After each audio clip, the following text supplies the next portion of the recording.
కొన్ని ఓపెనింగ్లు, కొన్ని శంకుస్థాపనకి రావడం, అధికారంలోకి వచ్చినాక 14 నెలల తర్వాత మనం గ్రామ ప్రజలైతేనేమి, ఇక్కడున్న తెలుగుదేశం నాయకులైతేనేమి, కార్యకర్తలైతేనేమి, బీజేపీ నాయకులు, జన సైనికులు, మిగతా అందరు నాయకులు, గ్రామ స్థాయి నాయకులకి అందరికీ కూడా నేను ఇటువంటి మంచి కార్యక్రమానికి ఈ రోజు ఇక్కడికి రావడం నాకు చాలా సంతోషంగా ఉంది. అందులో మీ అందరితో కలిసి పాలు పంచుకున్నందుకు, మీరు ఇక్కడికి రావడానికి కారణమైనటువంటి మంచి పనులన్నిటికీ కూడా అందరికీ కూడా నేను ధన్యవాదాలు తెలుపుకుంటున్నాను. యాక్చువల్గా మేము ఎలక్షన్ ముందు ఇక్కడికి వచ్చినప్పుడు ఈ శ్మశానం గురించి, అక్కడ ఇంకొక పొలంలోకి పోయేదానికి ఒక దొంగ రోడ్డు గురించి, అలాగే శ్మశానానికి దారి లేదని, ఇలాంటివన్నీ కూడా అడగడం జరిగింది. అలాగే ఇప్పుడు మనం శంకుస్థాపన చేసుకున్న సుమారు 60 లక్షలతో రోడ్డు, ఈ గ్రామస్తులు అందరూ ఇప్పుడే చెప్పారు, గ్రామ నాయకులు 40 సంవత్సరాల నుంచి మేము ఈ రోడ్డు కోసం ఎదురు చూస్తున్నామమ్మా, ఇప్పటి వరకు ఎవరు ఈ రోడ్డు వేయలేదు, ఈ రోడ్డు అలాగే నిలబడిపోయింది, అన్ని ప్రభుత్వాల్లో మేము తిరిగాము కానీ ఇది జరగలేదు, ఇప్పుడు ఈ రోజు మనం శంకుస్థాపన చేసుకున్నామని చెప్పారు. దానికి నిజంగా నేను చాలా సంతోషపడుతున్నాను. ఈ రోజు మనం శంకుస్థాపన చేసుకోగలుగుతున్నాము ఇన్ని రోడ్లకి. ఇంచుమించు ఇక్కడ ఎల్లాయపాలెంలో ఈ రోజు ఆల్రెడీ గ్రామ పంచాయతీలో 11 వర్కుల దాకా మనం చేసుకున్నాము. 6 వర్క్స్ వచ్చి 31 లక్షలు, ఇంకొక 2 కొత్త వర్కులు 10 లక్షలు, ఎంపీ లాట్స్ లో 15 లక్షలు, ఇప్పుడు ఈ రోడ్డు 60 లక్షలు. అలాగే కొడవలూరు మండలంలో 14 నెలల్లో 3,45,00,000కి అభివృద్ధి పనులు మనం చేస్తున్నామంటే అదంతా కూడా మన ముఖ్యమంత్రి చంద్రబాబు నాయుడు గారు, అలాగే పల్లె పండుగలో భాగంగా మన ఉప ముఖ్యమంత్రి పవన్ కళ్యాణ్ గారు, అలాగే యువ నాయకుడు నారా లోకేష్ బాబు గారు అందరూ కలిసి ఒక్క సంక్షేమమే కాదు అభివృద్ధి కూడా అవసరము. ప్రజలకి అభివృద్ధి లేక అస్తవ్యస్తంగా ఉన్న ఈ ఊర్లని, పల్లెలన్నీ మళ్ళీ పట్టణ వాతావరణం తీసుకురావాలి అని చెప్పి వాళ్ళు చేసిన సంకల్పమే మనకి ఈ రోజు 14 నెలల్లో ఒక్క కొడవలూరు మండలంలో 3.5 కోటి వర్కులు చేసుకోగలుగుతున్నాం. అదేవిధంగా ఈ రోజు ఇక్కడ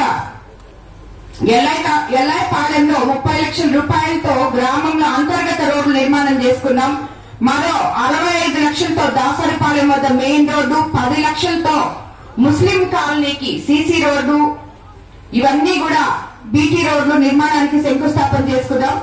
అది కాకుండా కూటమి ప్రభుత్వం అధికారంలోకి వచ్చినాక రాకముందు మనం ఏదైతే చెప్పామో గుంతలమయమై ఉన్న రోడ్లని సరిగ్గా గుంతలు పూడ్చి ప్రజలకి అంకితం చేస్తాము అని చెప్పి ఈ రోజు అక్షరాల కొన్ని రోడ్లు మనం చేసుకోవడం జరిగింది. రాబోయే రోజుల్లో అలాగే అవి కూడా చేసుకుంటాం.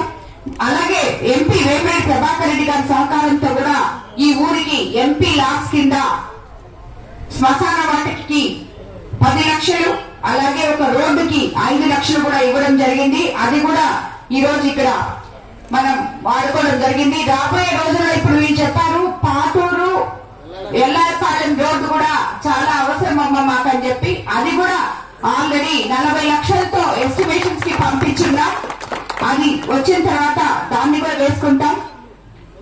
ప్రజలు, ప్రజా నాయకులు, గ్రామాల్లో నాయకత్వ లక్షణాలు ఉన్న ప్రతి ఒక్కరు కూడా ఈ ఎల్లాయపాలెంలో నాకు ఎంతో మంది సోదరులు ఉన్నారు, నాయకులు.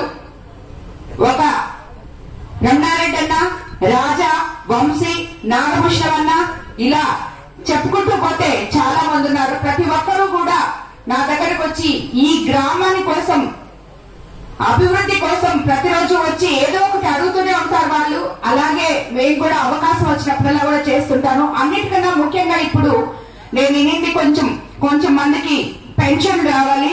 నాయకులు ఇక్కడ సచివాలయ సిబ్బంది కలిసి, నేను ప్రతిసారి చెప్తూ ఉంటానేది, కానీ ప్రతి గ్రామంలో చెప్పాల్సి వస్తుంది. ప్రతి దగ్గర సచివాలయం ఉంది, ప్రతి దగ్గర నాయకులు ఉన్నారు, గ్రామ స్థాయి పార్టీ నాయకులు ఉన్నారు, కార్యదర్శులు ఉన్నారు, అలాగే క్లస్టర్ ఇన్ఛార్జీలు ఉన్నారు, మండలాధ్యక్షులు ఉన్నారు, అది కాకుండా తెలుగుదేశం నాయకులు అందరూ ఉన్నారు. వీరందరూ ఒక్కసారి నెలలో ఒక వారం రోజులు ఈ సచివాలయ సిబ్బంది ద్వారా మనకున్న అప్లికేషన్స్ లో తిరిగితే, వాళ్ళకున్న సమస్యలు ఏంటో కనుక్కుంటే అవి మనం ఈజీగా తీర్చగలం. కనీసం వాళ్ళ దగ్గరికి వెళ్ళి వాళ్ళ పేరు రాసుకొని ఇప్పుడు ఎంతో మంది వచ్చారు. ఈ రోజు వచ్చిన వాళ్ళు ఎందుకు సచివాలయం సిబ్బంది కనపట్టలేదు, ఎందుకు స్థానిక నాయకుడికి కనపట్టలేదు అని నేను అడుగుతున్నాను.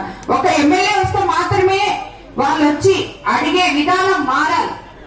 ప్రతి ఒక్కరూ పేద ప్రజల కోసం పనిచేసి నాయకులు అనిపించుకోవాలని చెప్పి నేను మా నాయకులందరినీ కోరుతున్నాను. ముఖ్యంగా రమణారెడ్డి అన్న, రాజా, మీరందరూ కూడా గ్రామంలో ఏమున్నాయో, వంశీ, అందరూ ఎటువంటి ప్రాబ్లమ్స్ ఉన్నా అవన్నీ కూడా సచివాలయ సిబ్బంది దగ్గర మీ పనులు మానుకొని కూర్చోమని నేను చెప్పట్లేదు. వారానికి ఒక రోజు వాళ్ళ దగ్గర కూర్చొని మీకు సంబంధించిన గ్రామస్తుల సమస్యలను వాళ్ళతో చర్చించి, ఎవరికి పెన్షన్ కావాలో, ఎవరికి రేషన్ కార్డు కావాలో, ఎవరికి ఇంటి స్థలం కావాలో, వాళ్ళ కష్టం ఏంటో, వాళ్ళ నష్టం ఏంటో, ఆ కాలనీలో ఏ ప్రాబ్లమ్స్ ఉన్నాయో తెలుసుకోవాలని చెప్పి నేను మిమ్మల్ని అందరూ నేను కోరుకుంటున్నాను. అలా చేసినప్పుడు ఏ గ్రామంలో కూడా ఏ సమస్య ఉండదు. నేనే కాదు, మీరు ప్రజల్లో ఉండాలి, నాయకులు ఉండాలి, అధికారులు ఉండాలని చెప్పి నేను మిమ్మల్ని అందరినీ కోరుకుంటున్నాను. ముఖ్యంగా అందరూ ఇళ్ల గురించి అడగడం జరిగింది. మనము అధికారంలోకి వచ్చిన తర్వాత గత ప్రభుత్వంలో చేసిన ఈ హౌసింగ్ లో అస్తవ్యస్తాలు చేస్తున్నారు. అంటే పొజిషన్ సర్టిఫికేట్ ఉన్న వాళ్ళకి స్థలం లేదు, స్థలం ఉన్న వాళ్ళకి పొజిషన్ సర్టిఫికేట్ లేదు, అలాగే సగం ఇల్లు కట్టేసి ఆపేస్తున్నారు, కాంట్రాక్టర్ దగ్గరకు వెళ్ళిపోయినాడు, పేదవాళ్ళు డబ్బులంతా దాంట్లో పెట్టున్నారు. ఈ సమస్యలు గత 14 నెలల నుంచి మనం దాన్ని సమీక్షిస్తూనే ఉన్నాం. ఈ హౌసింగ్ ప్రాజెక్ట్, ఈ హౌసింగ్ డిపార్ట్మెంట్ లో అతి త్వరలో దానికి ఒక సొల్యూషన్ రాబోతుంది. వచ్చిన తర్వాత ఎవరైతే అర్హులు ఉన్నారో వాళ్ళందరికీ కూడా ఇల్లు ఇస్తామని చెప్పి మన ముఖ్యమంత్రి చంద్రబాబు నాయుడు గారు ఆల్రెడీ చెప్పున్నారు. కాబట్టి ఇంకా కేవలం 1 నెల 2 నెలల్లో ప్రతి ఒక్కరికి కూడా ఇల్లు అందేటట్టు, అర్హులైన ప్రతి ఒక్కరికి ఇల్లు వచ్చేటట్టు, ఇళ్ల స్థలాలు వచ్చేటట్టు చూస్తామని చెప్పి కూడా మీ అందరికీ తెలియజేసుకుంటున్నాం. అలాగే గ్రామస్తులు P4 లో భాగంగా మన కోవూరు కాన్స్టిట్యున్సీ మనం చాలా ముందుగా ఉన్నాం.